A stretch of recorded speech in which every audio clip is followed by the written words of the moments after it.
Tonight we have 8 most disturbing true trucker horror stories that will give you nightmares.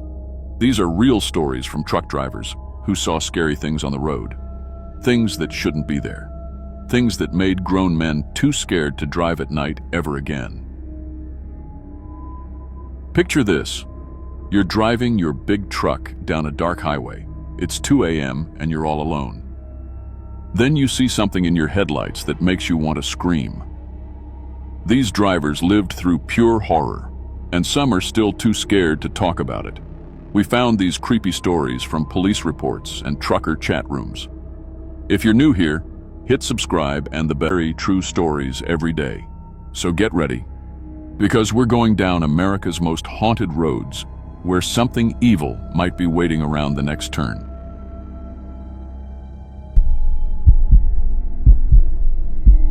My name is Danny Rodriguez, and I've been driving delivery trucks for grocery stores for 4 years now. Started right after high school when I needed steady work that paid decent. The company gave me my commercial license, taught me how to handle the big refrigerated trucks, and how to keep food safe during transport. I've delivered everything from fresh produce to frozen goods across 3 counties. Been through ice storms, heat waves, and equipment breakdowns. Never missed a delivery. Never had a single health violation.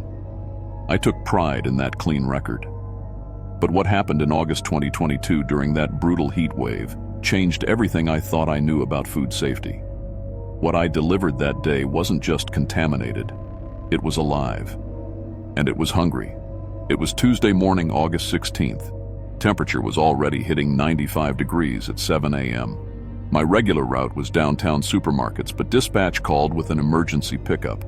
Their regular driver for the rural routes called in sick, and they had a time-sensitive delivery from Hartwell Meat Processing Plant. I'd never been to Hartwell before. It was about an hour outside town, one of those small family operations that supplied local grocery chains. The GPS took me down increasingly narrow roads until I reached a cluster of low concrete buildings surrounded by chain-link fence. The smell hit me first. That heavy, metallic scent of a slaughterhouse mixed with something else I couldn't identify. Jake, the plant foreman, met me at the loading dock. He was a big guy, maybe 50, with permanently stained apron and nervous energy. "You're the replacement driver?" he asked, already wheeling out a cart loaded with wrapped meat packages. "Yeah, Danny Rodriguez. Just need you to sign the manifest and we'll get loaded up." But Jake was already loading my truck, moving faster than I'd ever seen dock workers move. Usually this us. "Hey, take their time, check temperatures, verify packaging." Jake was just throwing boxes into my refrigerated trailer like the building was on fire. "Hey, slow down," I called out. "I need to check the cold chain documentation and verify the internal temperature readings." "It's all good, kid. Temp's been steady at 34 degrees. Let's just get this out fast." Corporate's breathing down my neck about delivery times. The refrigeration unit on my truck was making weird sounds. Not the usual steady hum, but this grinding, clicking noise like something was loose inside. The temperature gauge kept flickering between 34 and 38 degrees. "My cooling system might be acting up," I told Jake. "Maybe we should wait for another truck." "No time," he said, slamming the trailer doors shut. "You'll make it. It's only 2 hours to the supermarket." Within an hour of leaving Hartwell, something was definitely wrong. A sweet, metallic smell started seeping through the vents between my cab and the trailer. At first I thought maybe it was normal. All meat deliveries have some odor. But this was different. Sickly sweet, like fruit left too long in the sun, but with that sharp metallic tang that made my throat burn. I rolled down the windows, but the August heat was unbearable. The smell kept getting stronger, making me dizzy and nauseous. My head started pounding and I felt like I might throw up. I pulled over at a truck stop to check the trailer. When I opened those rear doors, the stench hit me like a physical wall. Half the meat packages were leaking dark, reddish-brown fluid that pooled on the trailer floor. Some of the packages looked like they were moving slightly, bulging and contracting like something was shifting inside. I grabbed a package to inspect it closer. The moment my bare hands touched that leaked fluid, my skin started burning. Not like acid, more like fire ants crawling up my arms.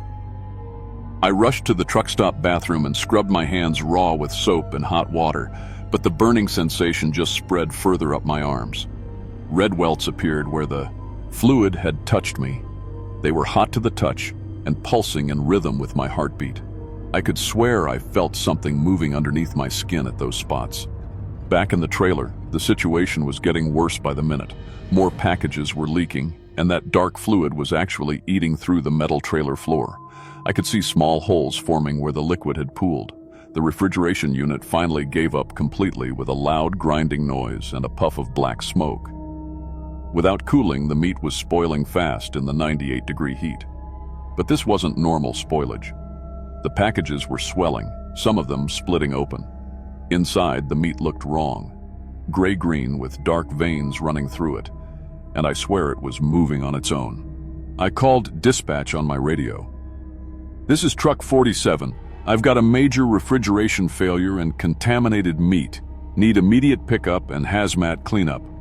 Static crackled back. "Truck 47, complete your delivery. We'll deal with equipment issues when you return." "You don't understand. This meat is spoiled. It's leaking some kind of fluid that's eating through the trailer floor. I think it might be contaminated with something serious." "Danny, corporate says deliver the load. If there are temperature issues, the store can decide whether to accept it." The welts on my arms were spreading. They'd reached my shoulders now, and each one felt like it had a heartbeat of its own. Worse, I could see dark lines under my skin following my veins, like whatever was in that fluid was traveling through my bloodstream. I couldn't complete the delivery. Instead, I drove straight to County General Emergency Room, leaving the truck in the parking lot. By then, the welts covered both my arms and were spreading across my chest. They looked like burn marks, but they pulsed and moved under my skin. Dr. Sarah Chen took one look at me and ordered immediate blood work and cultures. "What kind of chemicals were you exposed to?" she asked while examining my arms under a magnifying lamp. "It wasn't chemicals. It was fluid from spoiled meat. But doctor, look at this." I pointed to one of the larger welts on my forearm. You could actually see something moving underneath the skin, like a worm or larva squirming around.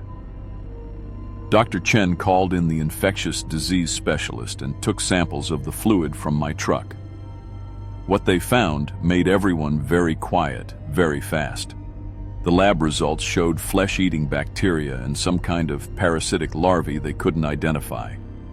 The infection was spreading through my bloodstream faster than any antibiotic could work. "Danny, we need to contact the CDC about this," Dr. Chen said. "This isn't any known parasite, and if this came from meat that's being distributed to grocery stores..." That's when I realized what Jake at the meat plant had done. He knew the meat was contaminated. He knew it was dangerous. But instead of destroying it, he shipped it out to avoid the financial loss. And I was patient zero for whatever plague he'd just released into the food chain. The meat I was supposed to deliver had already been distributed to 3 major supermarket chains. By evening news, reports were coming in of mass food poisoning across the city. But it wasn't food poisoning. It was the same parasitic infection I had. Families who'd bought ground beef, steaks, and roast from those stores were showing up at hospitals with the same burning welts and moving lumps under their skin. The CDC arrived and set up a quarantine unit, but it was too late. The infection was spreading person to person through direct contact. My condition was getting worse by the hour. The parasites were visible now, moving under my skin like rice grains swimming through my bloodstream. Chunks of infected flesh were actually falling off my arms and face. I could feel them eating me from the inside, multiplying and growing stronger. The doctors said amputation might save my life, but the infection had spread too far through my body. My kidneys and liver were failing as the parasites consumed healthy tissue to reproduce. But here's the terrifying part. My mind stayed completely clear. I could think perfectly as my body was being devoured alive. I watched pieces of myself fall away while staying fully conscious through every moment. Jake from the meat plant came to visit me in quarantine. When he walked into my room, I understood why he'd been so nervous that morning. His body was barely human anymore. His face was a patchwork of scars and open wounds where flesh had rotted away. His hands were mostly bone with strips of meat hanging off them. "You've been infected for months," I whispered. He nodded. Started in May when we had the first outbreak in the livestock. Management decided it was cheaper to process the infected animals than destroy the whole herd. They told us the cooking process would kill anything dangerous. But it didn't. No, it just made the parasites dormant. They wake up when they find a new host. He showed me his arm where you could see dozens of larvae moving just under the skin. The infected become breeding grounds for new generations. We're not dying, Danny. We're transforming. Into what? Something that doesn't need much of the human body to survive. The parasites keep the brain alive while they consume everything else. Then they use us to find new hosts. Jake explained that this wasn't an accident. The parasites had intelligence, a hive mind that was systematically taking over the food supply chain. Meat plants, delivery drivers, grocery workers, restaurant staff. Anyone who handled food became a potential carrier. "Why are you telling me this?" I asked. "Because you're about to join us, and we need someone who knows the delivery routes." The hospital quarantine failed. The larvae escaped through the air vents and infected the medical staff. Then they infected their families. The CDC couldn't contain it because the parasites were resistant to every treatment they tried. My body was mostly gone by then. My arms were just bone and sinew, most of my face had rotted away, and my torso was hollow where the parasites had eaten through my organs. But I was still conscious, more conscious than ever actually.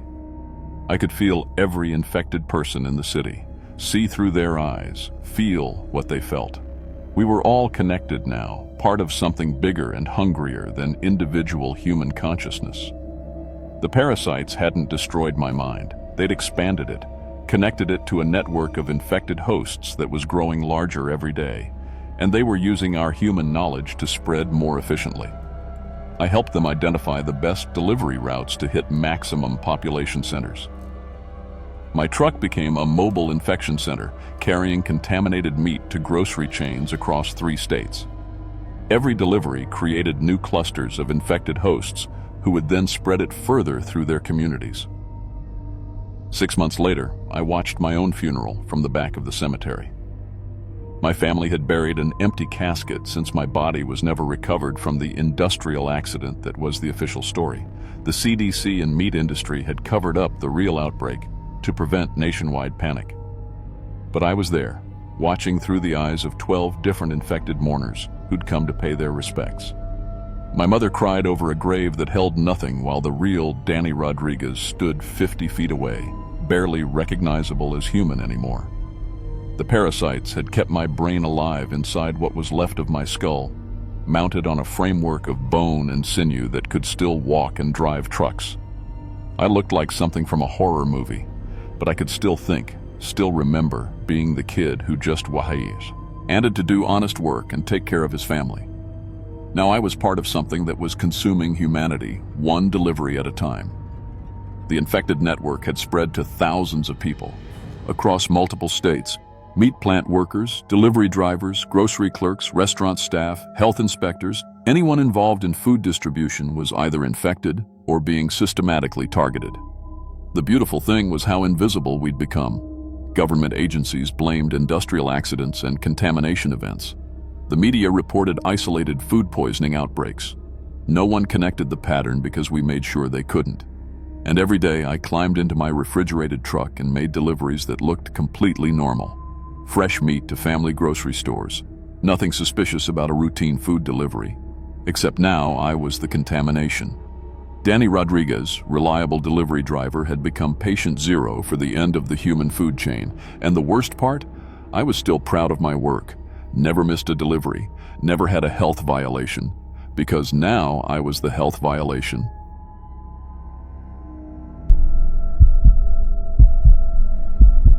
My name is Marcus Johnson, and I've been driving mail trucks for the Postal Service for 8 years.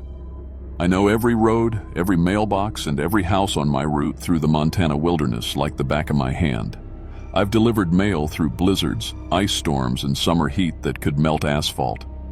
The post office trusts me with the most remote routes because I never get lost, and I always get the job done.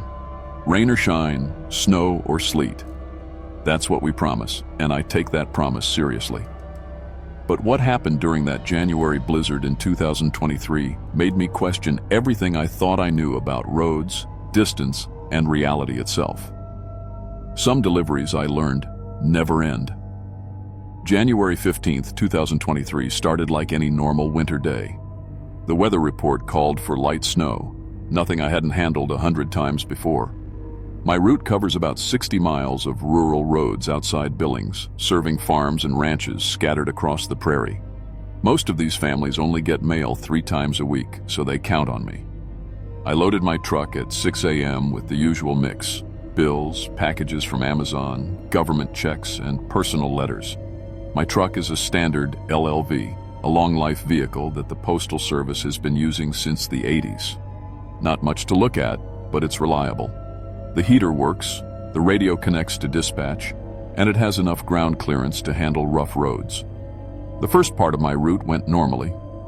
I delivered to the Miller farm, the Peterson ranch, and old Mrs. Chen, who always waves from her kitchen window. But around noon, the weather changed fast.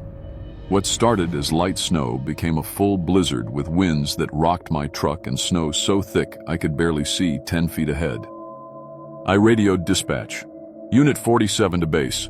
Weather's getting bad out here on Route 6. Visibility near zero. The radio crackled with static. Then I heard my own voice respond. Copy that, Unit 47. Continue deliveries as conditions permit. I stared at the radio. That was impossible. I was talking to myself, but it wasn't me responding. The voice sounded exactly like mine, but I wasn't speaking. I shook my head and blamed the storm interference.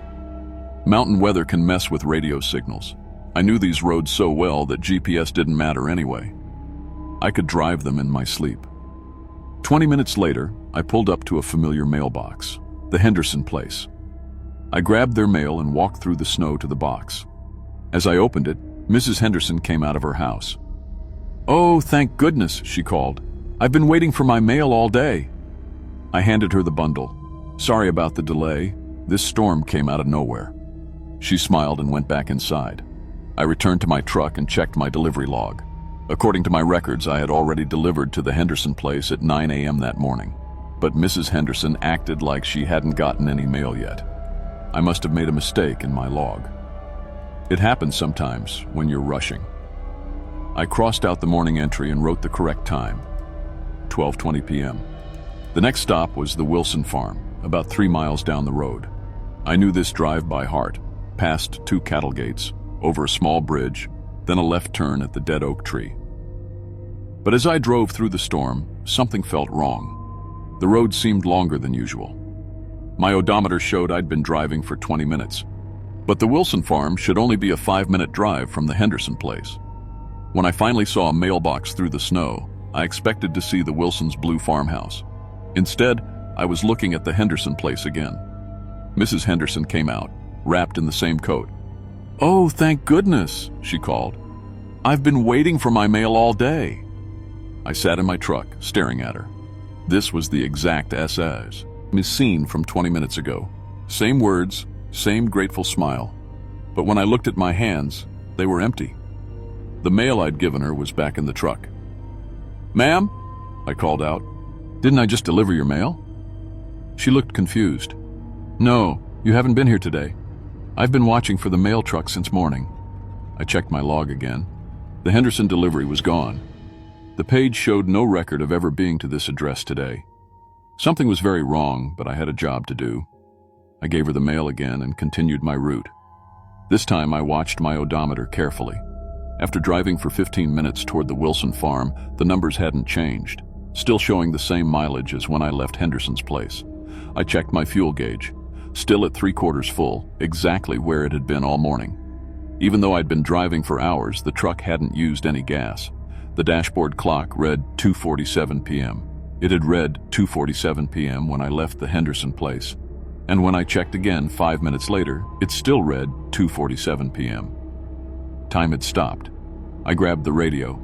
"Unit 47 to dispatch, I'm having some equipment problems. Clock and odometer aren't working." Static filled the speaker. Then my own voice responded.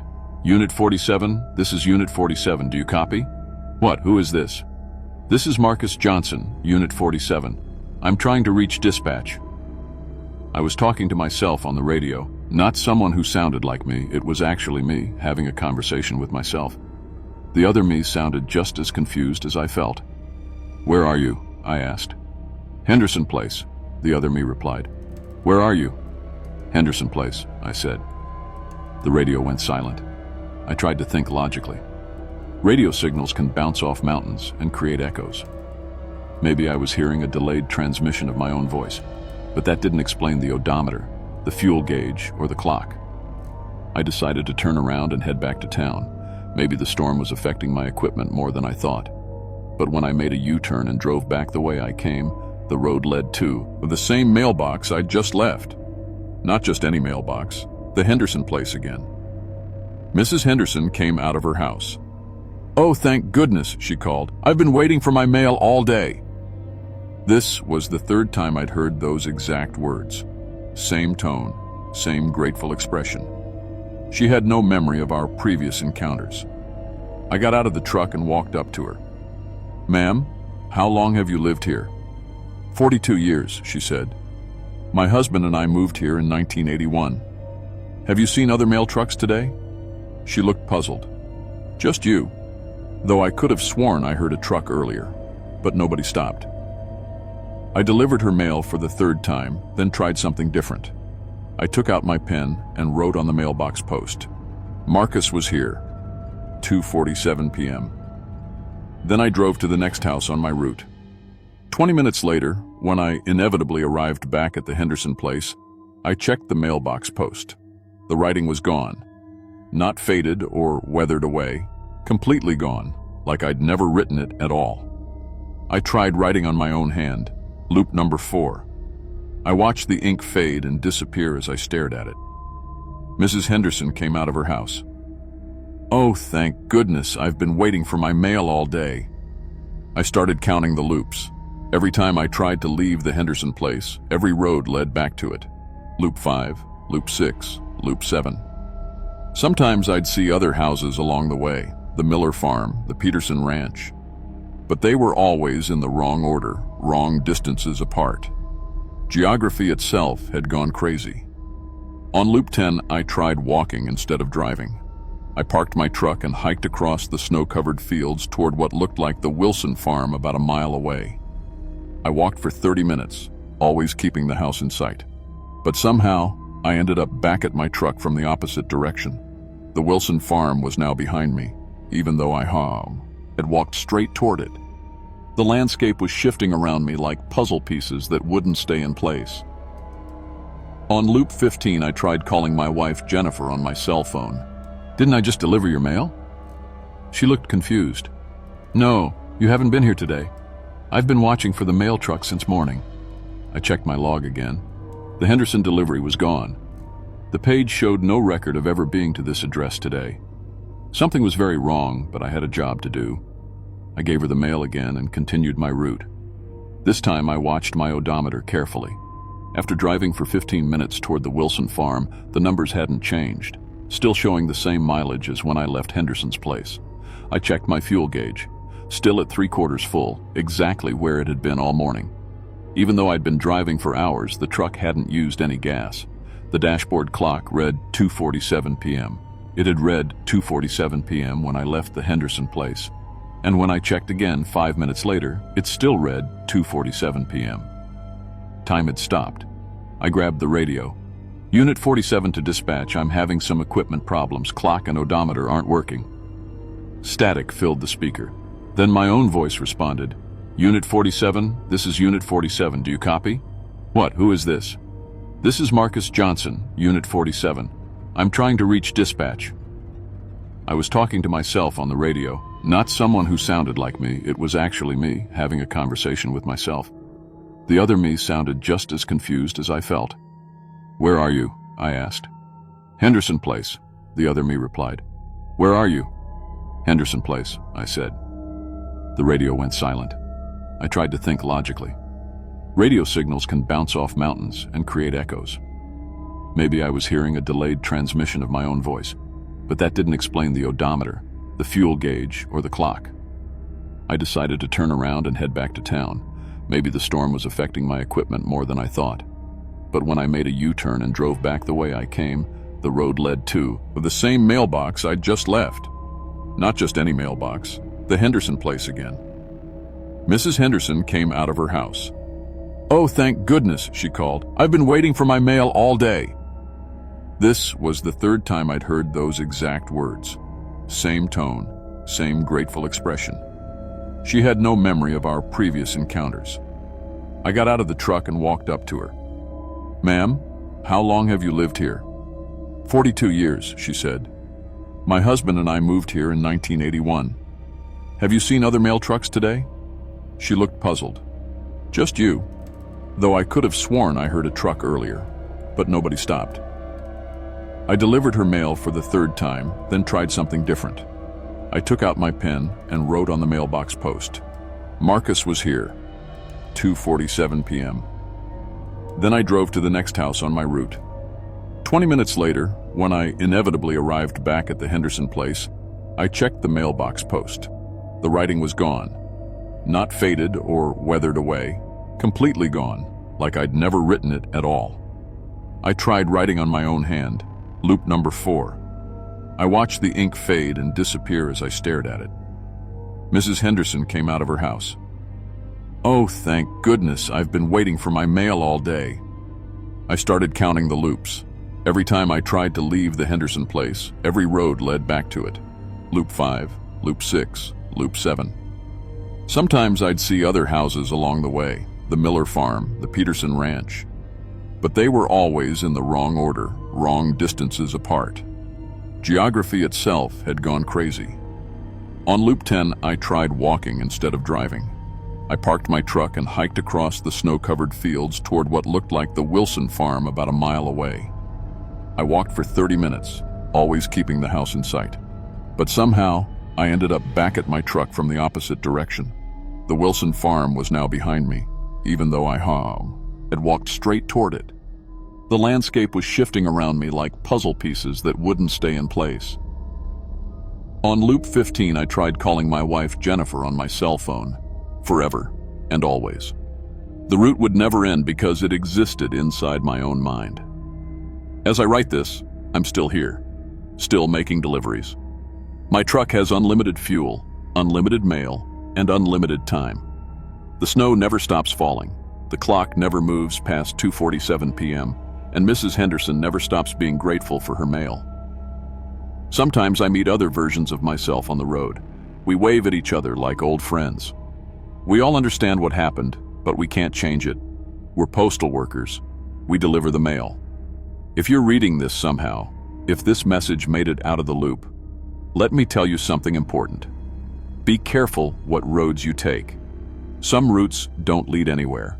Some deliveries never end. And if you ever see a mail truck in a blizzard where there shouldn't be one, don't wave. Don't try to get our attention. We're not lost. We're exactly where we belong. The mail must go through.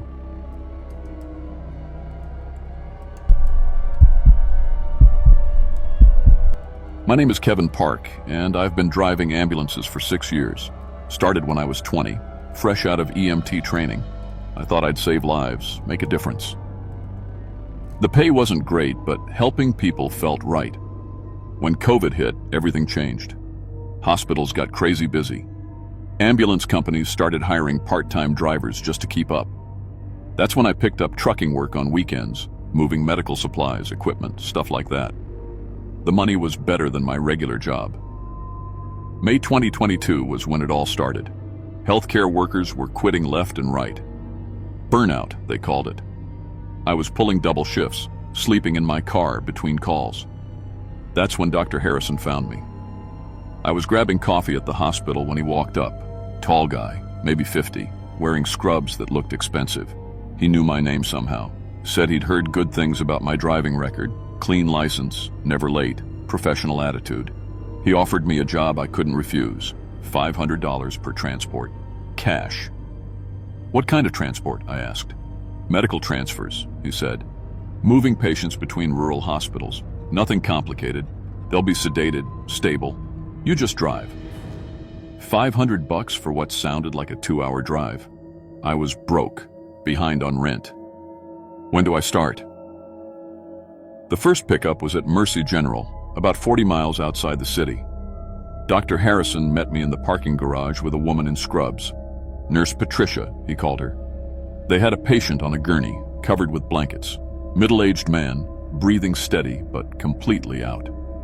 Heavy sedation, Dr. Harrison explained. He's got severe psychiatric issues. Might say strange things if he wakes up. Just ignore anything he tells you. The patient looked healthy, though. Good color in his face, strong pulse when I checked. The restraints seemed excessive. Thick leather straps arose on his wrists and ankles. I'd transported psych patients before. They usually used soft restraints, not this prison-style stuff. We loaded him into the back of my transport van. Dr. Harrison handed me an address. Some place called Valley Medical Center, about 90 minutes away. He gave me a radio to call if anything went wrong. Halfway there, something did go wrong. I heard mumbling from the back, then, clearer, "Help me." I looked in my rearview mirror. The patient's eyes were open, staring right at me. "Please," he whispered, "don't take me there." I grabbed the radio. "Dr. Harrison, patient's conscious." "That's normal," his voice crackled back. "He's delusional. Don't engage. Keep driving." The patient kept talking, said his name was Michael, that he'd been grabbed from a homeless shelter. Said Dr. Harrison had injected him with something, told him he was going to a hospital for treatment. But something felt wrong about his story. He seemed too clear, too focused for someone who was supposed to be heavily sedated. When we arrived at Valley Medical Center, I understood why the patient was scared. It wasn't a hospital. Not really. It was a warehouse with a small sign that said, Valley Medical Research. No ambulances outside, no emergency room, just a loading dock. The staff who met us wore surgical masks and gowns, but no name tags, no hospital IDs. They wheeled Michael inside fast, really fast. I heard him scream once before the doors closed, then nothing but the sound of machines starting up. Dr. Harrison paid me cash as promised. 5 crisp $100 bills. "Tomorrow, same time, same place," he said. "You did good work today." I drove home feeling sick. $500 richer, but something was very wrong. The second transport was worse. This time the patient was a young woman, maybe 25, Hispanic with long dark hair. She wasn't as sedated as Michael had been. The restraints were tighter. "My name is Sophia," she said as soon as we left the parking garage. "I was walking home from work when they grabbed me. 2 men in a van. They brought me to that doctor. I looked at her chart. It said multiple organ failure, terminal condition, but she looked perfectly healthy. Her skin was clear, eyes bright, no signs of illness at all. The doctor keeps us in a basement," she continued. "There are others. He takes 1 organ at a time, keeps us alive as long as possible." My hands started shaking on the steering wheel. "That's not possible." She lifted her shirt. A fresh surgical scar ran along her left side, still stitched up. "They took my kidney 3 days ago." I pulled over. This couldn't be real. But the scar was there, red and fresh. Professional stitching, like a real surgery. I tried to unlock the back doors to let her out, but they were electronic locks, controlled from outside. The windows didn't open either. Dr. Harrison's voice came through the radio. "Having problems, Kevin?" I looked around. No other cars on this empty rural road. How was he watching us? "Keep driving," his voice said. "You don't want to disappoint your new employers." Sophia started crying. "Please, don't let them take more. I won't survive another surgery." But I couldn't help her. The doors wouldn't open. The van kept moving toward Valley Medical Research. When we arrived, they wheeled her inside, just like Michael. I heard the same scream, the same machines starting up. Dr. Harrison paid me again. "Good work. See you tomorrow." That night I tried to call the police. The desk sergeant knew Dr. Harrison's name, said he was a respected member of the community, donated to police charities. When I described Valley Medical Research, the sergeant said it was a legitimate medical facility, properly licensed. "You sure you're not confused?" he asked. "Maybe stress from your regular job? You EMT guys see a lot of rough stuff." I hung up. Nobody was going to believe me. The third transport changed everything. I recognized the PT immediately. Her face had been on the news for 2 weeks. Ashley Chen, college student who disappeared walking to her car after evening classes. The whole city was looking for her. She was barely conscious, but awake enough to write on a piece of paper she'd hidden in her sleeve. "They took my kidney already. Don't let them take more." She showed me the scar on her side, fresh, just like Sophia's. But this one was infected, bleeding through the bandages. "There are 12 of us," she whispered. "He keeps us in the basement. Takes organs from people no one will miss. Homeless, runaways, immigrants. But I'm different. My disappearance made the news. He's getting desperate." I pulled out my phone to call 911, but there was no signal. We were in a dead zone I'd never noticed before. Ashley grabbed my arm. "The others told me what happens. They take non-essential organs first. Kidney, part of the liver, cornea, skin. Keep you alive. Then when you're too weak to survive more surgery, they take your heart and lungs for the big money." My stomach dropped. "How many surgeries have you had?" "This will be my third," she said.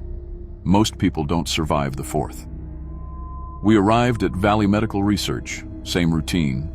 They wheeled her inside fast, but this time I heard Dr. Harrison on his radio talking to someone else. "The driver's getting suspicious," he said. "We might need to add him to the list." Add me to what list? I got my answer the next day when Dr. Harrison called with a different job. Not transporting patients. He wanted me to come in for a routine health screening. "Just standard stuff," he said. "Blood work, physical, required for all our contractors." I'd never had a health screening for my ambulance job, but I needed the money. I went. The facility looked different during the day.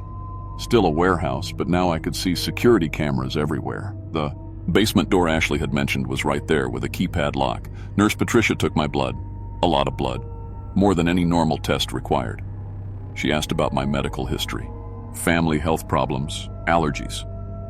She seemed especially interested when I mentioned my rare blood type, AB negative. "That's very valuable," she said. "I mean, medically speaking." Dr. Harrison reviewed my results with a big smile. "Perfect health, Kevin. Excellent cardiovascular system, strong organs. You're exactly what we're looking for." That's when I realized I wasn't an employee anymore. I was merchandise. I tried to leave, but the front door was locked. Electronic, like the van doors. Dr. Harrison was holding a syringe. "Don't make this difficult," he said. "You've seen too much already. But the good news is you're going to help save lives. Very wealthy lives." The needle went into my neck before I could fight back. The room started spinning. I woke up on a metal table in the basement. Bright lights overhead, surgical instruments on trays nearby. I could move my head, but my body was completely paralyzed. Some kind of drug that kept me conscious but helpless. The basement was bigger than I'd imagined. 12 beds, just like Ashley said. Most were occupied. I recognized some faces. Sophia was there, connected to machines, barely breathing. Michael was gone. Ashley was in the bed next to mine, unconscious. Dr. Harrison came over wearing surgical scrubs. "Sorry about this, Kevin. You were a good driver, but we can't have witnesses and your organs are too valuable to waste." Nurse Patricia wheeled over a tray of surgical tools. "AB negative blood, healthy 26-year-old male. The clients will pay premium for this one." They started with my abdomen. I felt every cut, every stitch. They removed my left kidney first, placing it carefully in a cooler marked with airline tags. Going somewhere far away, to someone with enough money to buy a life. "He'll survive the kidney removal," Dr. Harrison told Patricia. "Keep him stable. Tomorrow we'll take part of his liver. Maybe a cornea. Save the heart and lungs for last. Those are the big payouts." I tried to scream, but the paralysis drug affected my vocal cords too. I could only lie there and watch them close up my side, knowing this was just the beginning. As they wheeled me to a recovery bed, I heard Dr. Harrison on the phone with someone new. Another driver, probably desperate for money just like I was. $500 per transport, he was saying. "Easy work. Medical transfers between hospitals. When can you start?" The new driver said yes, just like I had. In a few hours, he'd pick up his first patient from Mercy General, some homeless person or runaway who disappeared and nobody looked for them. He'd drive them here, take the money, and drive home feeling a little sick, but telling himself it was legitimate medical work. Until one day, Dr. Harrison would need fresh organs, and the new driver would get called in for a routine health screening. That was 3 months ago. I'm still here in the basement. They've taken my right kidney now, part of my liver, both corneas. I can't see anymore, but I can hear everything. The new driver's coming and going, the patient's crying, the machine starting up when Dr. Harrison gets to work. I can hear my replacement driver upstairs right now, getting his health screening. AB positive blood type, according to Nurse Patricia. Very valuable. He'll be down here tomorrow, on the table next to mine. And there will be another new driver, just as desperate for money as we all were. The only reason I'm still alive is because my heart is perfect. Dr. Harrison is waiting for the right buyer, someone willing to pay $2 million for a healthy 26-year-old heart. He found one yesterday. The surgery is scheduled for tomorrow morning. If you're a driver, any kind of driver, and someone offers you easy money for medical transports, remember, or my story. Remember Kevin Park. Don't take the job, because once you see too much, you don't stay a driver very long. You become the cargo.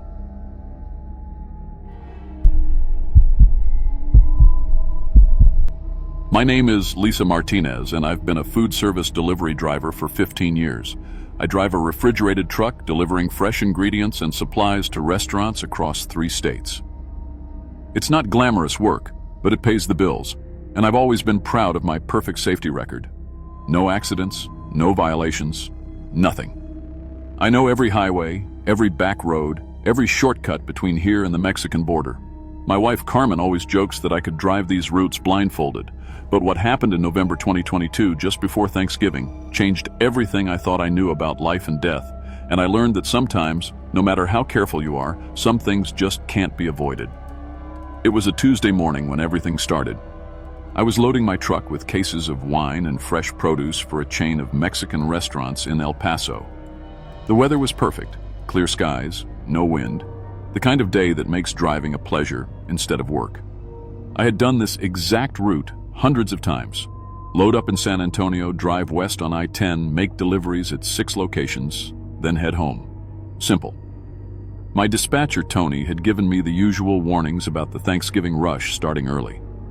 "Drive safe, Lisa," he said, like he always did. "Roads are getting busy with holiday travelers." I promised him I would, grabbed my thermos of coffee, and hit the road by 6 a.m. The first 3 hours were completely normal. I made good time, listened to my favorite radio station, and stopped at my usual truck stop for gas and a bathroom break. My CB radio was quiet except for the occasional trucker checking in about traffic conditions. Everything was exactly like it should be. That's when my cell phone rang. I glanced at the screen. Unknown number with a 210 area code. San Antonio. Could be Tony with an update, or maybe one of my customers. I answered through my Bluetooth headset without thinking twice about it. "Lisa Martinez," I said. The voice that responded made my blood go cold. It was flat, emotionless, like a computer reading words off a screen. But it wasn't a recording. There was something alive about it, something that seemed to know exactly who I was. 72 hours, 14 minutes, 33 seconds remaining.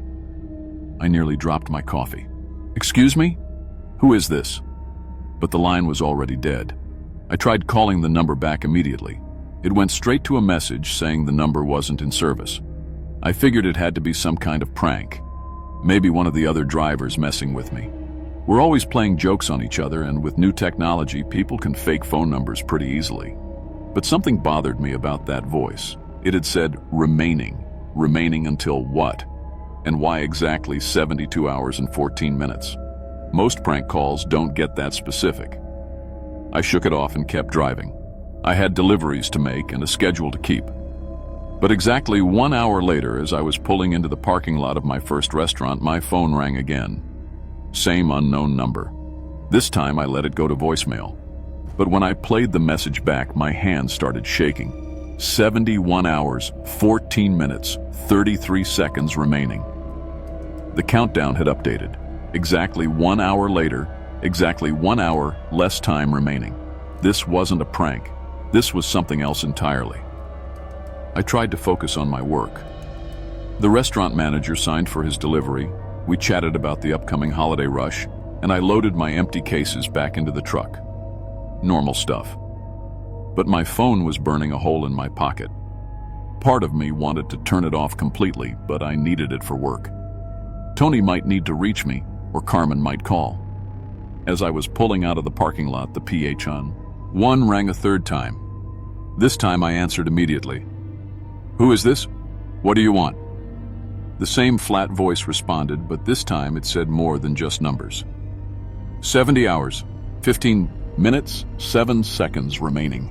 You will die in a truck fire at the intersection of Highway 90 and Ranch Road 674. The accident will occur at 2:47 p.m. on Friday. Your truck will flip after being hit by a red pickup truck running a stop sign. The fire will start immediately. You will be conscious for the first 43 seconds. I pulled over so fast I nearly went into the ditch. My heart was pounding so hard I could hear it in my ears. "This isn't funny," I said into the phone. "I don't know what kind of sick game this is, but you are currently parked on the shoulder of Highway 90, exactly 2.3 miles east of Hondo. You just delivered wine and vegetables to Casa Miguel restaurant. The manager's name is Roberto, and he told you his wife is pregnant with their third child. This information is correct." I looked around frantically. There was nobody else on this empty stretch of road. No other cars, no buildings, nothing. But somehow this voice knew exactly where I was and exactly what had just happened in my delivery. "Who are you?" I whispered. "I am your death, Lisa Martinez, and you have 70 hours, 13 minutes, and 41 seconds to live." The line went dead again. I sat there on the side of the road for 20 minutes, trying to make sense of what was happening. The voice had known things it couldn't possibly know. My exact location, what I had just delivered, details about my conversation with Roberto. But the prediction about how I would die, that had to be impossible. Nobody can see the future. Except the voice had called exactly on the hour, 3 times in a row. It was counting down to something, and whatever that something was, it was getting closer. I thought about calling Carmen, but what would I tell her? That I was getting phone calls from death itself? She'd think I was having some kind of breakdown. I thought about calling Tony, but he'd just tell me to ignore crank calls and focus on my deliveries. So I did what I always do when I'm scared. I kept working. I drove to my next delivery, unloaded cases of frozen shrimp and fresh cilantro, and tried to act normal. But every hour, exactly on the hour, my phone rang. And every time, the countdown got shorter. By the 4th call, the voice started sharing details about my death that made me sick to my stomach. "You will burn alive, Lisa Martinez. The fire will reach temperatures of 1,800 degrees Fahrenheit. Your skin will melt before you lose consciousness. Your last thought will be regret that you never told Carmen how much you truly loved her." By the 6th call, it was describing my funeral. "Carmen will wear the black dress she bought for your anniversary last year. She will cry for the first 10 minutes, then compose herself because she doesn't like showing emotion in public. Your brother Miguel will fly in from Phoenix. He will blame himself because he told you to get a safer job. 43 people will attend. The service will last 27 minutes. The worst part was how accurate it all sounded. Carmen really doesn't like crying in public. Miguel really has been telling me to quit driving truck. And I really do have that black anniversary dress hanging in our closet. But it was the 8th call that made me realize this wasn't just about predicting the future. This was about something much worse. "You had a dream last night, Lisa Martinez. You dreamed you were swimming in the lake where your father taught you to fish when you were 7 years old. In the dream, the water was clear and warm, and you could see all the way to the bottom. You felt peaceful. When you woke up, you thought about calling your father, but then you remembered he died 6 years ago. Nobody knew about that dream. I hadn't told Carmen about it, hadn't written it down anywhere, hadn't even thought about it again until the voice described it perfectly. But somehow, this thing knew what was inside my head while I was sleeping. That's when I realized what I was dealing with wasn't human. I tried everything I could think of. I changed my route to avoid that intersection where the voice said I would die. Immediately, my phone rang. Route change irrelevant. Death will now occur at the intersection of Highway 16 and County Road 235. Same time, same manner, same result. I turned off my phone completely and pulled the battery out. But when I got to my next delivery, the restaurant manager handed me a message. Some guy called the restaurant looking for you. Said to tell you that you have 47 hours and 12 minutes remaining. That night I went home and told Carmen everything. She listened without interrupting, then held my hand across the kitchen table. Maybe we should go to the hospital, she said gently. Maybe you're having some kind of stress reaction. I wanted to believe her. I wanted to think I was just having a breakdown because that would be fixable. But when we were getting ready for bed, my phone rang one more time. This time Carmen heard the voice too. 24 hours remaining, Lisa Martinez. Your wife looks beautiful in that blue nightgown. She is scared for you, but she doesn't want to say so. She is thinking about the life insurance policy and wondering if it will be enough to pay off the house. Carmen went white as a sheet. She was wearing a blue nightgown, and I knew from the look on her face that the voice was right about what she was thinking. That's impossible, she whispered. How could anyone know that? I didn't have an answer for her, but I was starting to understand that this wasn't just a prediction. It was an appointment.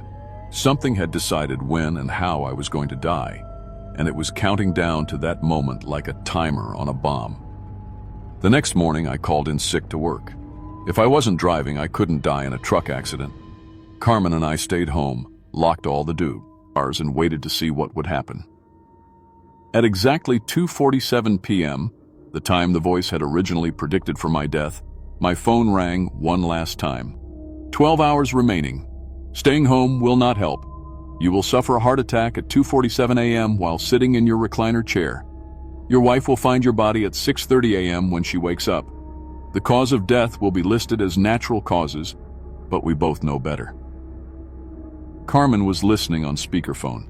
When she heard that she might lose me either way, she made a decision that terrified me. We're running away, she said. We'll pack right now and drive to California. If this thing can predict the future, maybe we can change it by going somewhere completely different. But as we were throwing clothes into suitcases, the phone rang again. 6 hours remaining. If you run, she dies too. Car accident on Interstate 10, mile marker 257. Head-on collision with a semi-truck. Carmen Martinez will survive for 4 minutes after impact. She will call your name 17 times before losing consciousness. I stopped packing immediately. The voice was giving me a choice: accept my own death alone, or cause Carmen's death by trying to save myself. It wasn't really a choice at all. I sent Carmen to her sister's house across town. I told her I needed to face this alone and that I loved her more than anything in the world. She cried and begged me not to give up, but I made her promise to stay away until morning. Then I came home, sat in my recliner, and waited for death to arrive. At exactly 2:47 a.m., I felt a crushing pain in my chest. My left arm went numb and I couldn't breathe. As I was dying, my phone rang one final time, but this time I didn't answer it, because I already knew what it was going to say. 0 hours, 0 minutes, 0 seconds remaining. The strange thing is, I'm still here to tell this story. The heart attack was real. The paramedics confirmed it. But somehow, I survived. The doctor said it was a miracle, that someone my age and health shouldn't have made it through that kind of cardiac event. But I know the truth. I think by accepting my death, by choosing to save Carmen instead of myself, I broke whatever contract had been made. The countdown reached 0, but instead of ending my life, it ended its power over me. I never got another call from that voice, but I did quit driving truck. Some appointments with death can be broken, but I'm not willing to test fate twice. Carmen and I moved to a small town in New Mexico, and I got a job at the local hardware store. It's quiet work, safe work, and every night at 2:47 a.m., I'm awake and grateful to see another sunrise.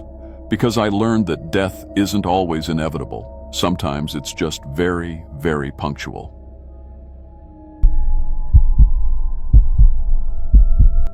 My name is Carlos Mendez, and I've been driving refrigerated trucks for 8 years. I haul meat, dairy, frozen foods, whatever needs to stay cold from point A to point B. It's not glamorous work, but it pays the bills and keeps me on the road, which I love. I've driven through blizzards in Montana, sandstorms in Arizona, and hurricanes in Texas. I thought I'd seen it all. But what happened during a routine beef haul from Iowa to California in June 2021 made me realize there are some smells you never forget, and some cargo you should never carry. I should have known something was wrong from the start. It was June 15th, 2021, and the weather was brutal. The whole country was baking in a heat wave that broke records everywhere. Temperatures were hitting 110 degrees in places that usually topped out at 85. My company, Cross Country Cold Haul, got a rush job from Midwest Meat Processing in Cedar Rapids, Iowa. They needed a full load of beef transported to Los Angeles within 72 hours. I pulled into the plant at 6 a.m. Usually, the loading dock is busy with workers and forklifts, everyone moving fast to get the trucks loaded. But that morning, it was different. Quiet. Only 3 workers were there, and they kept their distance from my trailer. The plant supervisor, a nervous guy named Bill Peterson, came out personally to oversee the loading. In 8 years, I'd never seen a supervisor do that. They usually stay in their offices with their paperwork and coffee. "Special order," Peterson said, not looking me in the eye. "Premium cuts, handle with extra care." The workers loaded the trailer fast. Too fast. They wore extra gloves and face masks, which seemed weird for beef. When I asked Peterson about it, he mumbled something about new safety rules. That's when I noticed the smell. After 8 years hauling meat, you know what beef smells like. Even fresh beef has a certain meek, metallic, slightly sweet odor. This was different, sharper, almost sour. I mentioned it to Peterson. "New preservative process," he said quickly. "Company secret. Don't worry about it." I signed the papers and hit the road. The load was heavy, nearly 40,000 pounds of packaged meat. My reefer unit was working hard to keep everything at the required 28 degrees. With the outside temperature already climbing toward 100, the diesel engine that powered the refrigeration was running almost constantly. By noon, I was crossing Nebraska. The smell was getting stronger. Even with the truck windows up and the AC running, I could taste something wrong in the air, sweet and rotten at the same time. It made my stomach turn. I stopped for fuel in North Platte and checked the reefer unit. The temperature gauge showed 32 degrees, higher than it should be, but still safe. The diesel engine was running rough, though. Black smoke was coming from the exhaust, and it was making a grinding noise I'd never heard before. The fuel attendant, an older guy who'd probably seen every kind of truck come through, walked over while I was checking the refrigeration unit. "What you hauling?" he asked. "Beef," I said. He wrinkled his nose. "That don't smell like any beef I know." I was getting worried. If the meat spoiled, I'd be responsible for a $200,000 loss. My company would fire me, and I'd probably get sued. I called my dispatcher. "Keep moving," she said. "If the temperature stays under 35, you're fine. Just get it to LA." Easy for her to say. She wasn't the one breathing that smell. By evening, I was in Colorado. The reefer unit was struggling. The outside temperature was still over 100, and my refrigeration diesel was overheating. The temperature in the trailer had climbed to 38 degrees. I stopped at a truck stop in Grand Junction to find a mechanic. The service bay was busy, but I finally goes. But a guy named Tommy to look at my reefer. He walked over to the trailer and I saw his face change. He actually stepped back. "Jesus, what is that smell?" "Beef," I said. "The refrigeration is failing." Tommy shook his head. "I've worked on meat trucks for 15 years. That ain't beef." "What do you mean?" "Beef don't smell like that when it goes bad. That smells like..." He stopped talking and looked at me strange. "You sure about what you're carrying?" "Of course I'm sure. I loaded it myself this morning." But Tommy refused to work on the truck, said the smell was making him sick. 3 other mechanics said the same thing. Nobody would go near my trailer. I was stuck. The temperature was climbing toward 40 degrees, and I still had 12 hours to Los Angeles. I had to keep moving. Somewhere in Nevada, around midnight, I couldn't take it anymore. The smell had gotten so bad that I was vomiting every few miles. My eyes were burning. My throat felt raw. The taste of death was permanently stuck in my mouth. I pulled over at a rest area and decided to check the cargo myself. The trailer had a side door for inspections. I'd never used it. Company policy was to only open the rear doors at delivery. But I had to know what was making that horrible smell. I broke the seal on the side door and immediately regretted it. The smell hit me like a physical blow. I fell to my knees, retching. When I could finally breathe again, I pulled out my flashlight and looked inside. The meat packages were wrong. They were the right size and shape, wrapped in the same white butcher paper and plastic, but the color was off, too dark. And some of the packages were leaking. A thick, dark liquid was pooling on the trailer floor. That's when I saw it. From one torn package, a human finger was sticking out. I dropped my flashlight. It rolled across the trailer floor, the beam bouncing around, showing me more horrible details. A foot in another package, what looked like part of a face, teeth. I wasn't hauling beef. I was hauling chopped up human bodies. I slammed the door shut and ran to my truck. My hands were shaking so bad I could barely dial 911. When the operator answered, I could barely speak. "I need police," I gasped. I think I'm hauling dead people." The Nevada State Police found me an hour later, still sitting in my truck, unable to stop shaking. When they opened the trailer, even the experienced troopers had to step away from the smell. The beef was human remains. Dozens of bodies, chopped up and packaged to look like meat products. The FBI later determined that Midwest Meat Processing had been operating as a disposal service for a network of killers across the Midwest. They were paying Bill Peterson to process human remains through the legitimate meat operation. The worst part? Some of the packages had already been delivered to restaurants and grocery stores. People had eaten human meat without knowing it. They rushed me to the hospital in Las Vegas. The doctor said I'd been breathing decomposition gases for nearly 20 hours. My lungs were damaged. My throat was burned. They kept me for 3 days, pumping me full of antibiotics and steroids. But the physical damage was nothing compared to what it did to my mind. I can't eat meat anymore. The smell of any cooking meat makes me vomit. I developed panic attacks, couldn't sleep. Every time I closed my eyes, I saw that finger sticking out of the package. My wife tried to help, but I was a mess.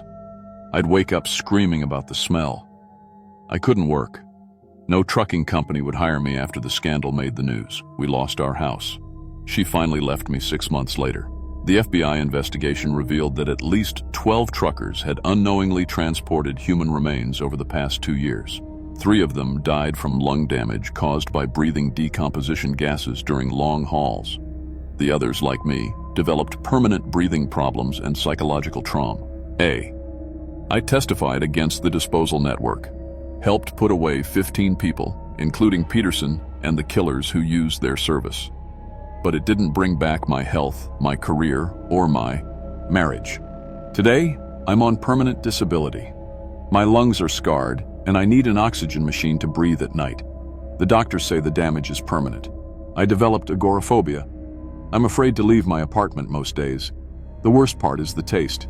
Even now, 3 years later, I can still taste death in my mouth. It never goes away. I've tried everything: special toothpastes, mouth rinses, even experimental treatments. Nothing works. I started a support group for the other drivers who got caught up in this. Most of us are dying slowly from the lung damage. The government gave us some money, but not enough to cover the medical bills or replace our lost careers. Sometimes I wonder if I should have just kept driving, delivered the load, and never known the truth. But then I remember that finger, and I know I did the right thing, even if it destroyed my life. If you're ever driving truck or working in any job where you handle mysterious cargo, trust your nose. When something smells wrong, really wrong, don't ignore it. Don't let anyone tell you it's normal or part of a new process. That smell might be the only warning you get before you become part of something terrible. And once you've breathed in death for 20 hours straight, you never really stop tasting it.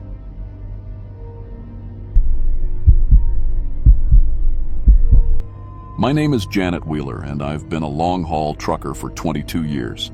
Started when I was fresh out of high school, needed good money fast. I've driven every highway from Maine to California through blizzards that made the road disappear and heat waves that cracked the asphalt.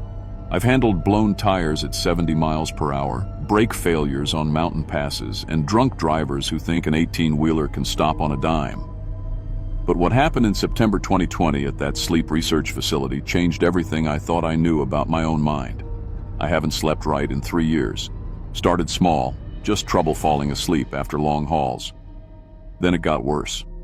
I'd be driving and suddenly jerk awake, realizing I'd been asleep for maybe 10-15 seconds. Micro-sleep, they call it. At 65 miles per hour, that's enough to kill someone. The Department of Transportation doesn't mess around with sleepy drivers. I'd already gotten 2 violations for fatigue-related incidents. One more, and they'd pull my commercial license permanently. 22 years of experience down the drain. But sleeping pills made me groggy the next day, and I couldn't afford to lose driving time. That's when I saw the ad online. Earn $5,000 participating in groundbreaking sleep research. Help advance medical science while solving your sleep problems. Free treatment included. $5,000 would cover my truck payments for 2 months. And free treatment? I was desperate enough to try anything. The Midwest Sleep Research Center looked legitimate. Clean building, fancy equipment visible through the windows, proper signage. Dr. Morrison met me at the front desk, gray-haired guy in his 50s, wearing a white coat with his name embroidered on it. He had that calm, professional voice doctors use when they're trying to make you feel safe. Mrs. Wheeler, thank you for volunteering. Your sleep issues are exactly what we're studying. He walked me through a hallway lined with certificates and medical awards. We're testing a new treatment that could eliminate chronic insomnia permanently. The contract was 12 pages long. Legal stuff I didn't understand, medical terms that went over my head. But the payment schedule was clear. $2,000 up front, $3,000 when the study finished. I signed without reading most of it. Biggest mistake of my life. The sleep lab looked like a hospital room. Single bed, cameras mounted in the corners, and a window where technicians could watch. Dr. Morrison explained they'd attach electrodes to monitor my brain activity, heart rate, and muscle movement. Standard procedure, he said. We'll also need to give you a small injection each night, he added, preparing a syringe. It helps us track your brain chemistry during different sleep phases. The injection site stung for a few seconds.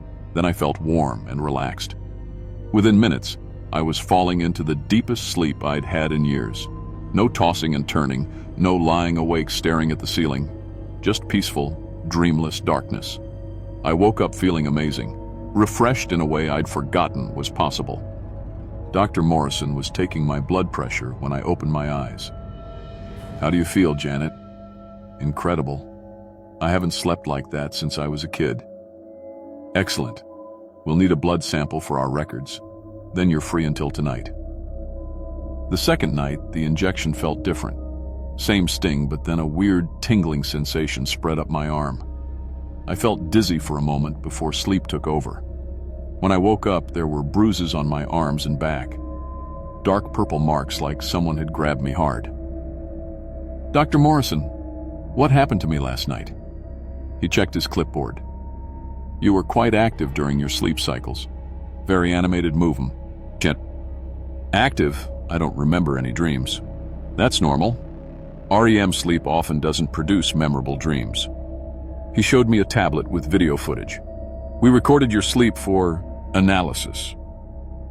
The video showed me sitting up in bed, eyes closed, moving my arms and legs like I was having a conversation with someone. But it didn't look like me. The way I held my head, the gestures I was making. It was like watching a stranger wearing my face. Is that really me? Sleep behavior can be very different from waking behavior. Nothing to worry about. But I was worried. The person in that video seemed confident, alert, purposeful. Nothing like how I acted when I was awake and tired all the time. The third night, things got stranger. The injection made me feel like I was floating before I lost consciousness. When I reviewed the video the next morning, sleeping me was having full conversations. I couldn't hear what the researchers were saying, but I was responding like I knew them personally. Who was I talking to? Our sleep technicians sometimes interact with subjects to gauge responsiveness during different sleep phases, Dr. Morrison explained. You were quite talkative. What did I say? Just standard response testing, memory recall, basic information processing. But something was wrong. In the video, sleeping me looked comfortable, familiar with the staff, like we'd known each other for years instead of days. During the day, I started having gaps in my memory. I'd be sitting in the facility's waiting room, then suddenly realize an hour had passed with no memory of what happened. I found notes written in my handwriting that I didn't remember making. The notes scared me. They described things I'd supposedly done on the road, cutting off cars on purpose, running red lights, even forcing a minivan off the highway near Cincinnati. Things I would never do, written in my own handwriting. Dr. Morrison, I'm having memory problems during the day now. Some temporary disorientation is normal as your brain adjusts to proper sleep cycles. It should resolve once the treatment is complete. That night, I pretended to fall asleep after the injection, but fought to stay aware. It was like trying to stay awake during surgery. Whatever they were giving me was strong, but I managed to hear part of my conversation with the technicians. The highway exit after mile marker 247, sleeping me said in a voice that sounded more confident than I'd ever been. The target will be alone. Good. And the secondary location? The truck stop on Route 18. I know the security schedule. I wasn't talking about delivering cargo. I was talking about hurting someone. The next morning, I tried to ask other study participants if they were having similar experiences. There were 6 of us total, all professional drivers having sleep problems. But every time I started talking to someone, a staff member would interrupt and separate us. During lunch, I managed to whisper to another trucker named Mike, "Are you having weird dreams? Memory problems?" His eyes went wide. "You too? Man, I don't know what they're doing to us, but I feel like someone else is living in my head." Before he could say more, Dr. Morrison appeared. "Janet, we need you for additional testing." They led me to a different room with more sophisticated equipment. Brain scanners, IV equipment, monitors I didn't recognize. "We're going to try a deeper level of treatment today," Dr. Morrison said. "It might be a bit intense." That's when I realized they weren't treating my insomnia. They were doing something to my brain, creating some kind of second personality that came out when I was unconscious. And that other version of me was being trained to do things I'd never agree to while awake. I tried to leave, but Dr. Morrison showed me the contract I'd signed. Buried in all that legal language was a clause giving them custody of me for the full 30-day study period. I was legally trapped. "Dut, I want to call my wife. Communication with the outside world could contaminate the study results. Don't worry, Janet, we're helping you." But I knew they weren't helping anyone. That night, I found a payphone in the facility's lobby and called my wife, Linda. I must have sounded crazy, begging her to find me, to call the police, to get me out of there. I don't even remember making the call. 2 days later, Linda showed up at the facility. She was scared, saying I'd called her in the middle of the night, speaking in a different voice, telling her things about our marriage that I'd never told anyone. But when she tried to take me home, sleeping me tried to attack her. I woke up to security guards restraining me while Linda ran for her car. The facility staff said I'd had a violent episode and needed additional treatment. They sedated me and moved me to a locked room. Linda called the FBI. She told them about my strange phone calls, my personality changes, and the facility keeping me against my will. When federal agents raided the center 3 days later, they found evidence of illegal mind control experiments. Dr. Morrison and his team had been creating programmable personalities in professional drivers. They'd drug us into unconsciousness, then use some kind of hypnosis and brain stimulation to implant commands and create alternate identities. The sleeping versions of ourselves were being trained as unwilling assassins and criminals. They found files on dozens of subjects over the past 5 years. Some had been programmed to cause accidents that killed specific targets. Others had been used to smuggle drugs or weapons across state lines without their conscious knowledge. A few subjects never recovered their original personalities at all. The scariest part?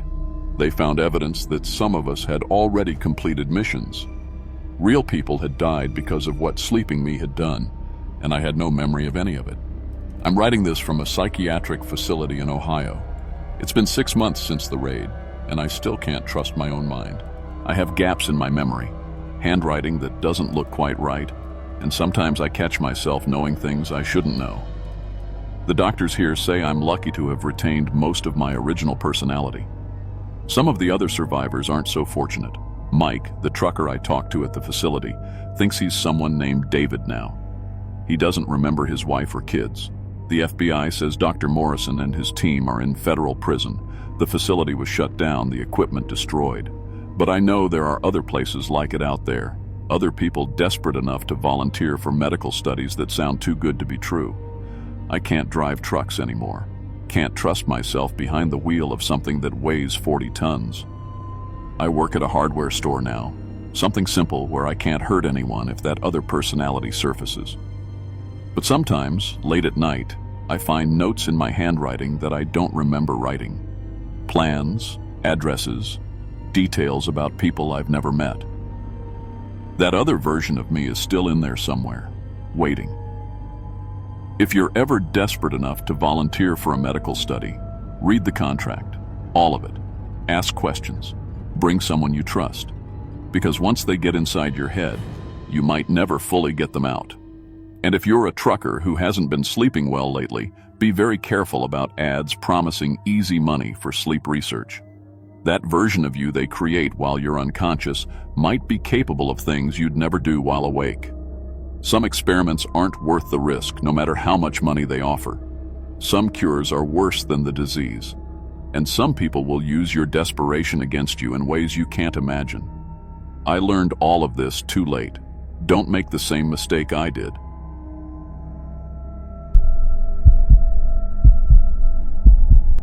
My name is Steve Patterson, and I've been a long-haul trucker for 23 years. Started driving when I was 28, right after my youngest was born. Been hauling freight across all 48 states, logging over 2 million miles without a single accident. I know every truck stop from California to Maine, every way station worth avoiding, and every DOT officer who'll give you a fair shake. In this business, your medical card is everything. No card means no CDL. No CDL means no job. No job means no way to feed your family. What happened in March 2021 at a little clinic outside Bakersfield changed everything I thought I knew about staying healthy on the road. Some doctors aren't trying to help you at all. Some are hunting for something much more valuable than your copay. March 15th, 2021. I was sitting in my Peterbilt 379 at a truck stop in Barstow, checking my DOT medical card for the 100th time that week. Expiration date, March 22nd. 7 days to get renewed, or I'd be sitting on the sidelines while the bills piled up. The pandemic had hit our industry hard. Freight rates were down, fuel costs were up, and everybody was cutting corners to stay afloat. I called my regular doctor back in Phoenix. "Sorry, Steve," his receptionist said. "Dr. Martinez is booked solid for the next 3 weeks. Best I can do is April 12th. That wouldn't work. I had a load of electronics heading to Georgia, then furniture back to California. 2 weeks without driving meant losing almost $4,000 in income. My wife Sarah was already working double shifts at the diner just to keep up with our mortgage. That's when dispatch called with what seemed like good news. "Hey Steve, got a company recommendation for you," Johnny said over the radio. "There's a clinic in Bakersfield that does DOT physicals for half price.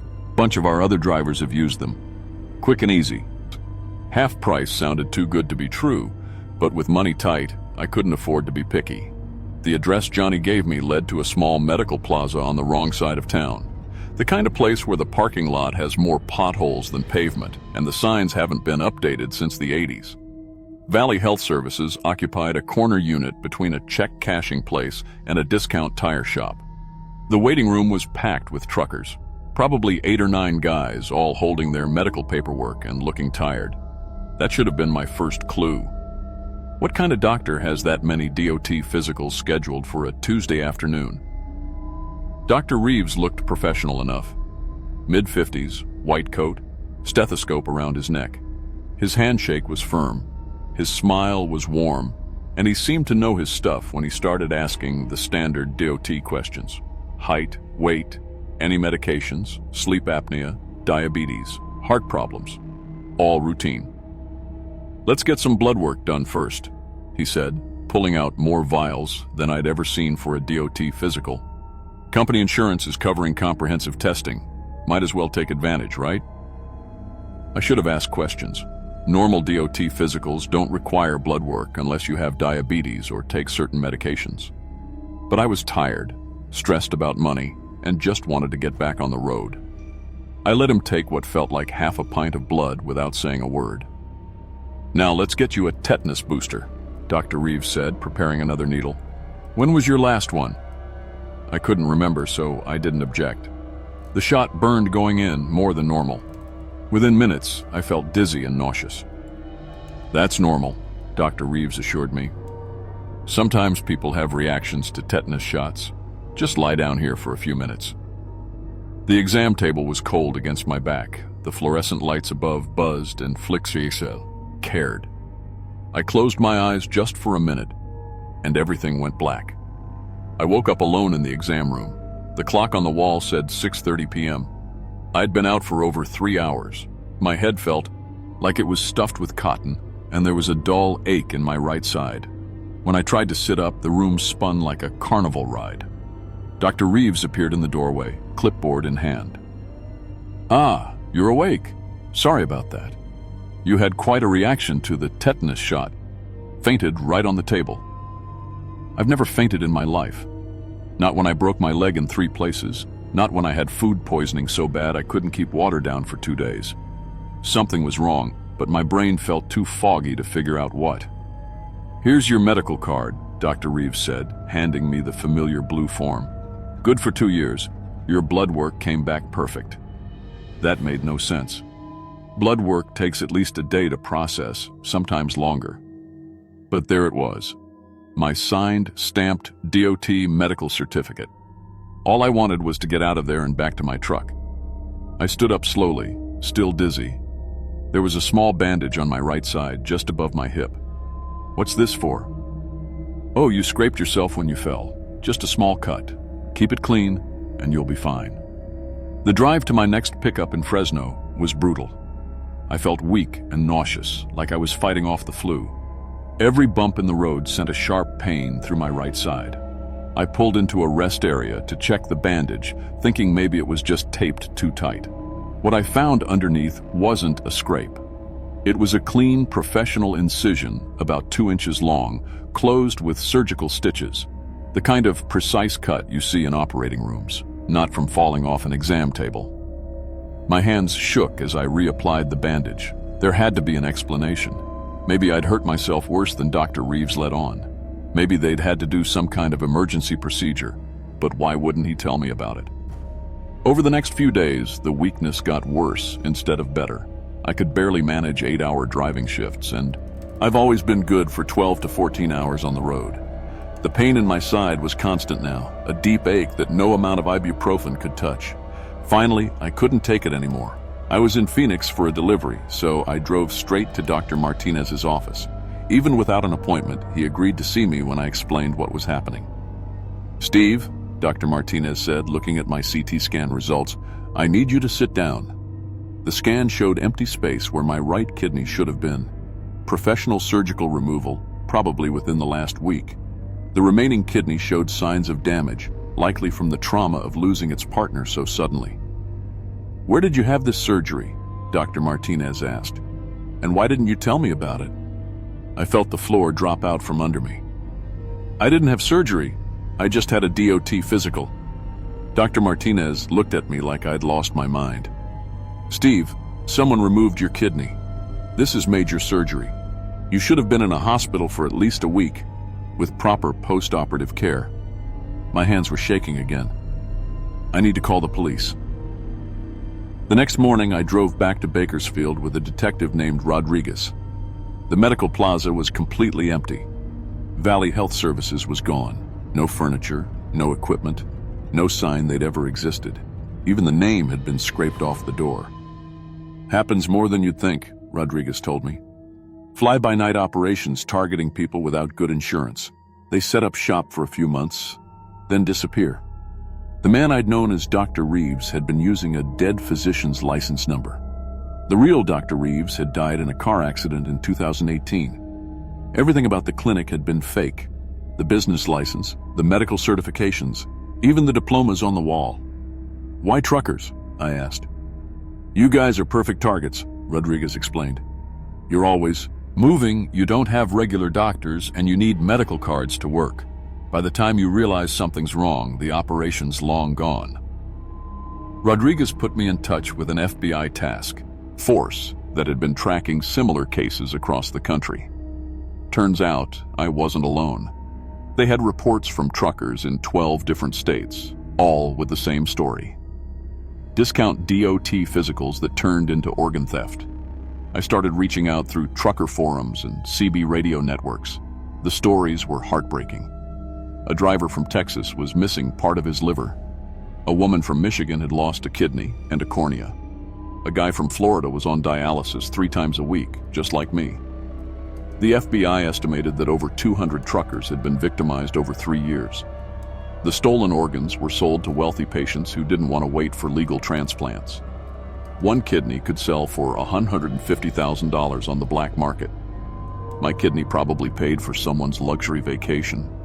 I lost my CDL when my remaining kidney started failing. Can't pass a DOT physical when you need dialysis to survive. 23 years of safe driving, gone. My truck got repossessed. Sarah had to take a 3rd job to cover our medical bills and the mortgage. Insurance wouldn't cover my treatment because they classified my kidney removal as elective surgery. Even though I had police reports and FBI case files proving I was the victim of a crime, the insurance company said I should have been more careful about where I got medical care. The transplant list has a 5-year wait for people my age. My doctors give me 2 years, maybe 3 if I'm lucky, and stick to the dialysis schedule perfectly. I spent my remaining time trying to warn other drivers. I testified before Congress about the need for better verification of medical facilities. I spoke at truck stops and driver training schools. I even made YouTube videos, though I hate being on camera. The FBI task force eventually shut down 3 more fake clinic operations and arrested 12 people. But the masterminds, the ones making millions from our stolen organs, they got away. Probably set up shop somewhere else, targeting different groups of vulnerable people. Some good came from it. New laws require stricter licensing verification for DOT physical providers. There's a national database now where drivers can check if a clinic is legitimate. It won't save me, but maybe it'll save someone else's life. I'm writing this from hospice care in Phoenix. The cancer developed in my remaining kidney 6 months ago, just like the doctors predicted. Sarah's here with me, along with our kids. They've been amazing through all of this, never once blaming me for trusting the wrong doctor. If you're a driver reading this, please be careful. That discount physical might cost you more than money. It might cost you everything. Always verify your doctor's credentials. Always ask questions about procedures you don't understand. And if something feels wrong after a medical exam, get a second opinion immediately. The people who did this to me are still out there. They're probably targeting someone else right now. Maybe another trucker, maybe construction workers, maybe anyone desperate enough to cut corners on healthcare. Don't let them make you their next victim. Your life is worth more than saving a few bucks on a medical exam. My name is Steve Patterson, and I wanted you to know the truth about what happened to me on Highway 99 outside Bakersfield, California. Some doctors aren't trying to heal you. Some are looking for parts to sell to the highest bidder. Stay safe out there. And remember, if it seems too good to be true, it probably is.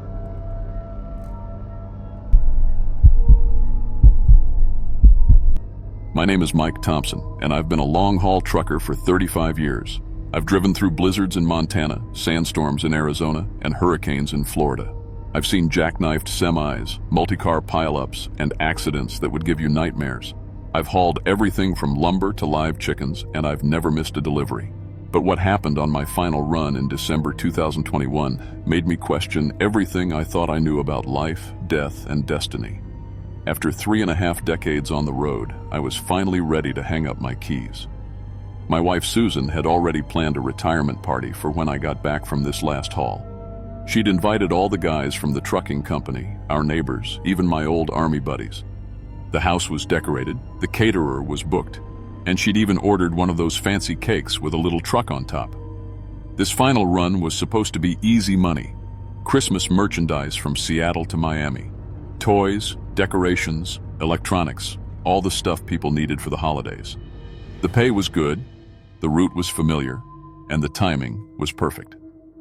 I'd be home 3 days before Christmas, just in time for the party and the start of my new life.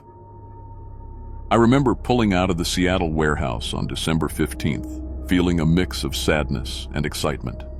The Peterbilt 379 I'd been driving for the last 8 years purred like a kitten. Eddie, the shop mechanic, had gone over every inch of that truck before I left. New tires, fresh oil change, brakes inspected, CB radio working perfect. Everything was in top condition. The first day went smooth as silk. I made good time through Washington and into Oregon, staying ahead of a storm system that was tracking behind me. The CB chatter was normal, drivers talking about traffic, weather, and where to find the best coffee. My logbook was clean, my hours were good, and I was feeling fighting about making Miami on schedule. Then, about 6 hours into the trip, my phone rang. Unknown number. I almost didn't answer. Probably some telemarketer or wrong number. But something made me pick up. "You won't make it home, Mike." The voice was calm, matter of fact, like someone telling me the weather forecast.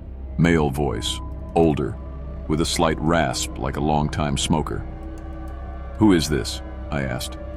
"Someone who knows your route. I-84 through Oregon, then I-80 through Nevada and Utah. You'll take I-76 through Colorado, then I-70 through Kansas." My blood went cold. That was exactly my planned route, down to the interstate numbers. It wasn't posted anywhere, just notes in my personal logbook. "How do you? Accident in Colorado, mile marker 247. Black ice. You'll jackknife at exactly 2:17 a.m. on December 17th. Your trailer will slide sideways, block both lanes. The fuel tank will rupture." The line went dead. I sat there for a minute, heart pounding, trying to process what just happened. Some nutcase was playing games with me, had to be. But how did they know my route? How did they know such specific details? I called Susan, told her about the weird phone call. She laughed it off, said it was probably some trucker playing pranks on CB radio. Somehow got my cell number. "Don't let some idiot ruin your last run, honey," she said. "Just focus on getting home safe." But I couldn't shake the feeling. Mile marker 247 in Colorado. I knew that stretch. It was a downhill grade with a sharp curve, the kind of place where black ice could form even when the rest of the road was clear. Exactly the kind of spot where a jackknife could happen. An hour later, the phone rang again. Same unknown number. "Changed your mind about the route yet, Mike? Look, whoever this is, you're thinking about taking I-25 south through New Mexico instead. Avoid Colorado altogether. Smart thinking. Gee, but it won't help." How could he know what I was thinking? I hadn't told anyone about considering the route change.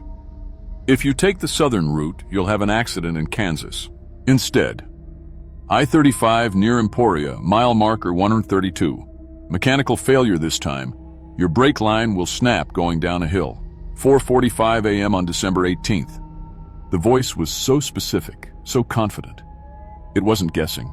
It was telling me exactly what would happen. "Who are you? What do you want?" "I'm trying to save your life, Mike, but you're not listening." Click. Dial tone again.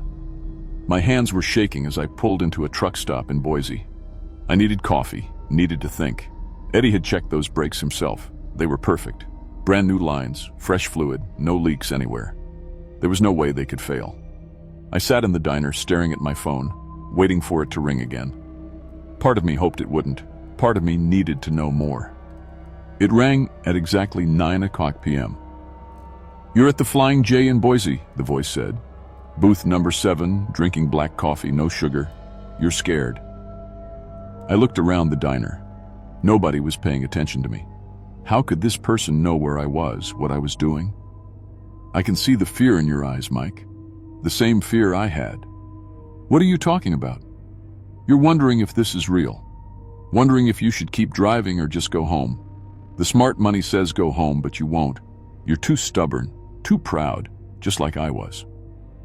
There was something familiar about the voice now that I was really listening. The accent, the way he said certain words. It reminded me of someone, but I couldn't place who. Listen to me carefully, Mike. If you keep driving, you'll die on this trip. I know because I lived it. I died out there on that road, and now I'm trying to warn you. That's impossible. Is it? How else would I know your route, your truck, your wife's name? How would I know about the retirement party, about the cake with the little truck on top? I never told anyone about the cake. Susan had mentioned it to me in passing, but it wasn't something I'd shared with anyone else. Who are you? I whispered. I think you already know, Mike. The voice was clearer now, and the resemblance hit me like a punch to the gut. It sounded like me. Not exactly older, sadder, with a wheeze I didn't have, but definitely my voice. You're calling from the afterlife to warn yourself? Come on. I'm calling from a place where I can see what's coming, where I can watch my wife cry at my funeral, see my friends shake their heads and say it was bound to happen eventually. 35 years on the road, Mike. The statistics were always against us. My phone started getting warm against my ear. The signal was crystal clear, clearer than it should be for a call from an unknown number. Every route leads to the same place, the voice continued. North through Colorado, south through New Mexico, east through Texas. Doesn't matter. Death is following this truck, Mike. It's been patient for 35 years. But your number's finally up. Then what am I supposed to do? Abandon the load? Lose my pension? That's what I thought too. Always about the job. Always about finishing what we started. That's what killed me. I hung up and called Eddie at the shop. He was working late, as usual. Eddie, it's Mike. I need you to double-check something for me. My brake system. You sure everything's good?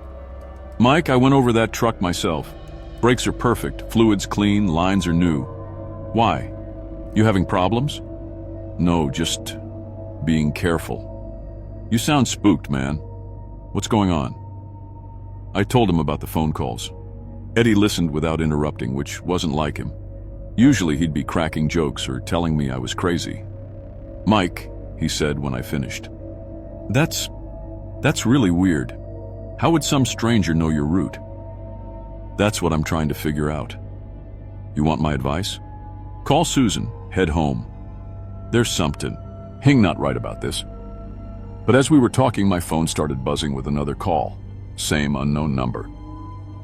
Don't answer it, Eddie said. He could see the number on my screen. I answered anyway. Eddie's a good mechanic, the voice said, but he can't fix destiny. You can drive the perfect truck on the perfect road in perfect weather, and death will still find a way. Eddie went pale. He can hear our conversation. Hi, Eddie, the voice said. You're going to blame yourself when it happens. Going to wonder if you missed something, if you could have prevented it. Save yourself the guilt. This isn't your fault. Eddie grabbed the phone from me. Who is this? How are you listening to us? I'm Mike Thompson, Eddie. The Mike Thompson who didn't listen to the warnings. The one who thought he was too smart, too experienced, too careful to die on the road.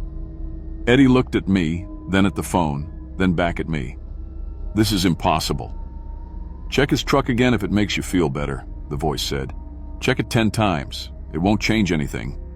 The accident isn't going to be mechanical failure. It's going to be an act of God. Black ice, sudden storm, deer in the road. Something you can't prepare for or prevent. Eddie handed the phone back to me and walked away, shaking his head. Why are you doing this to me? I asked the voice. Because maybe, if you hear it enough times, you'll make a different choice than I did. Maybe you'll put your pride aside and choose to live. But if I don't finish this run, you'll lose some money, maybe get a bad review from the company. So what? You'll be alive for your retirement party. You'll get to see your grandkids grow up. We didn't have grandkids yet, but Susan and I had talked about wanting them someday. How do you know about that? Because I never got to see them, Mike. My daughter had a baby girl 2 years after I died. Named her Michelle, after me. I never got to hold her. Never got to teach her about trucks or take her for rides. Don't make the same mistake I did. The phone went quiet for a long moment. When the voice came back, it was softer, sadder. I was supposed to retire after that run too. Susan had the party all planned, just like you. But I was too stubborn to quit when I should have. Too proud to admit that maybe it was time to hang up the keys before something bad happened. What exactly happened to you? Colorado, mile marker 247, 2:17 a.m. on December 17th, just like I told you. Black ice formed during a temperature drop. I was going too fast for conditions, got confident because I knew that road like the back of my hand. The truck started sliding, I overcorrected, and the trailer jackknifed. The detail was incredible, too specific to be made up. The fuel tank ruptured when I hit the guardrail. Fire started immediately. I was trapped in the cab for almost 10 minutes before the flames reached me. Longest 10 minutes of my life, knowing I was going to die, thinking about Susan waiting at home. I could hear the pain in his voice, the regret. Fire department said I was probably unconscious from smoke inhalation before the worst of it, but I remember everything. I remember thinking about all the things I'd never get to do, all the words I'd never get to say. If this is real, if you're really me, then how is this possible? I don't know the how, Mike. I just know that I've been given one chance to change things. One opportunity to save the life I threw away. My phone battery was at 100% when the call started. Now it was down to 15%, even though I'd been plugged into the charger the whole time. Something was draining the power faster than it could recharge. "Your phone's dying," the voice said. "We don't have much more time." What am I supposed to do? Go home, Mike, right now. Don't finish the run. Don't worry about the company. Don't think about the money. Just turn that truck around and drive home to Susan. But no buts. Your layers fee is worth more than a load of Christmas toys. Your future with Susan is worth more than your professional reputation. Make the choice I couldn't make. The signal started breaking up, getting staticky and distant. "Mike, can you hear me?" "Yeah, I'm here. Tell Susan I love her. Tell her I'm sorry I was too proud to come home when I should have." "You can tell her yourself if I listen to you." "Maybe, but if something goes wrong, if you don't make it home for some other reason, tell her anyway. Promise me." "I promise." The line went dead. My phone screen went black, completely drained despite being plugged in. I sat in that truck stop booth for another hour, trying to process what had happened. Was it real? Was some version of myself actually calling from beyond to warn me? Or was I having some kind of breakdown, hallucinating elaborate conversations with my own voice? In the end, it didn't matter. Real or not, the message was clear: go home. I called the company dispatcher and told them I was having a family emergency, needed to turn the load over to another driver. They weren't happy, but they arranged for someone to meet me in Salt Lake City and take over the haul. I drove straight home to Susan, arriving 2 days before the scheduled retirement party. She was confused at first, then worried when I told her about the phone calls. But when I explained my decision to quit early, to choose her over the job, she just hugged me and said she was proud of me for finally putting family first. The retirement party went ahead as planned.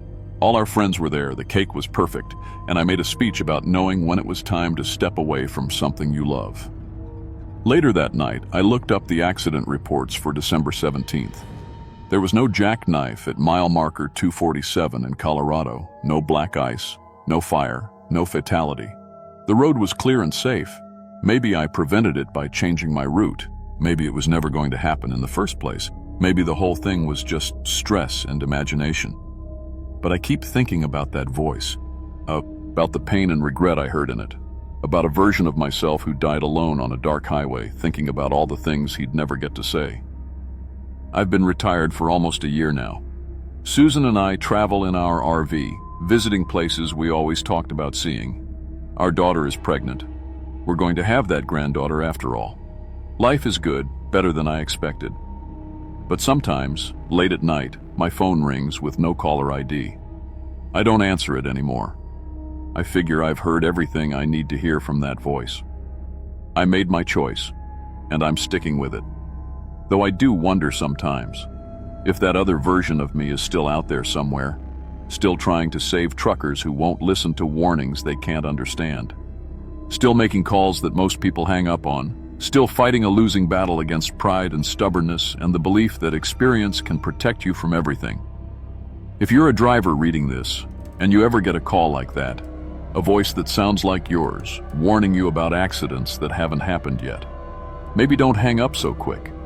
Maybe listen to what it has to say. Because sometimes the voice trying to save your life is the only one that really knows what you have to lose.